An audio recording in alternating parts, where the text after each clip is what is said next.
सोनू चल ना ग शाळेत. नाही, मला नाही यायचं. रोज दांड्या मारत असते. अभ्यास कधी करणार? अभ्यास कधी करणार म्हणजे काय? मी आई सोबत शेतात जाणार. आमचं नशीबच फुटकं आहे. पण शिकल्याशिवाय जग कसं कळणार? अभ्यास केले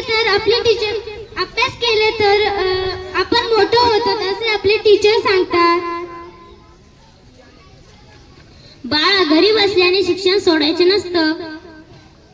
हो, तुम्ही कोण? मी अण्णाभाऊ साठे. हो का? मला माहितीच नव्हतं. तुम्ही किती शिकलात? मी फक्त दीड दिवस शिकलो, पण शाळेत शिकण्याची जिद्द सोडली नाही. जीवनातून, अनुभवातून शिकलो आणि पुस्तके लिहिली. हो का? माझी चूकच झाली. चला ग आपण शाळेत जाऊ.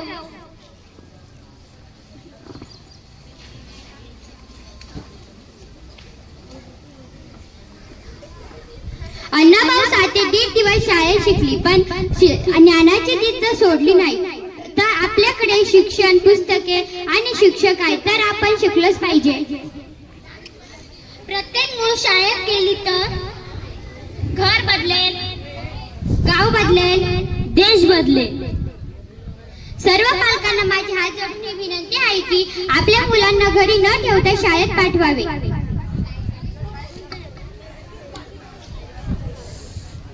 गरीब असो की श्रीमंत, शिक्षण हा प्रत्येकाचा हक्क. अण्णाभाऊंची घेऊ जिद्द, रोज शाळेत जाऊ.